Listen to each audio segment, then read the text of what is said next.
Assalamualaikum warahmatullahi wabarakatuh. Mohon izin pimpinan, lapor Taruna Muda. Nama Alwali Saargi, nomor pokok Taruna 1902-004. Di kesempatan kali ini saya akan menjelaskan sedikit tentang cara membuat ulir, alur, dan tirus. Yang pertama, proses membubut ulir. Proses pembubutan ulir bisa dilakukan pada mesin bubut. Pada mesin bubut konvensional atau manual, proses pembubutan ulir kurang efisien karena pengulangan pemotongan harus dikendalikan secara manual, sehingga proses pembubutan lama dan hasilnya kurang presisi. Dengan mesin bubut yang dikendalikan CNC, proses pembubutan ulir menjadi sangat efisien dan efektif karena sangat memungkinkan membuat ulir dengan kisar atau pitch yang sangat bervariasi dalam waktu relatif cepat dan hasil yang presisi.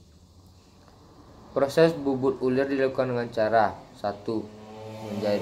Memajukan pahat pada diameter luar ulir. 2. Setting ukuran pada eretan atas menjadi 0 mm. Yang ketiga, tarik pahat keluar benda kerja sehingga pahat di luar benda kerja dengan jarak bebas minimal 10 mm. Yang keempat, atur handle kisar menurut tabel kisar yang ada di mesin bubut. Geser handle, gerakan di mesin bubut. Geser. Yang kelima, masukkan pahat dan dengan kedalaman potong sekitar 0,1 mm. Yang keenam, jalankan mesin sampai panjang ulir yang dibuat terdapat goresan pahat, kemudian hentikan mesin dan tarik pahat keluar. Yang ketujuh, periksa kisar ulir yang dibuat dengan menggunakan kaliber ulir atau screw pitch gauge. Apabila sudah sesuai, maka proses pembuatan ulir dilanjutkan. Kalau kisar belum sesuai, periksa posisi handle, pilih kisar pada mesin bubut. Yang kedua, proses bubut alur. Alur atau grooving pada benda kerja dibuat dengan tujuan untuk memberikan kelonggaran ketika memasang dua buah elemen mesin, membuat baut dapat bergerak penuh, dan memberi jarak bebas pada proses gerinda terhadap suatu poros. Dimensi alur ditentukan berdasarkan dimensi benda kerja dan fungsi dari alur tersebut. Beberapa petunjuk penting harus diperhatikan ketika melakukan pembuatan alur. Yang pertama, cairan pendingin diberikan sebanyak mungkin. Yang kedua, ujung pahat diatur pada sumbu benda kerja. Yang ketiga, posisi pahat atau pemegang pahat harus 90 derajat. Yang keempat, panjang pemegang pahat atau pahat yang menonjol ke arah benda kerja sependek mungkin agar pahat atau benda kerja tidak bergetar. Yang kelima, dipilih batang pahat yang terbesar.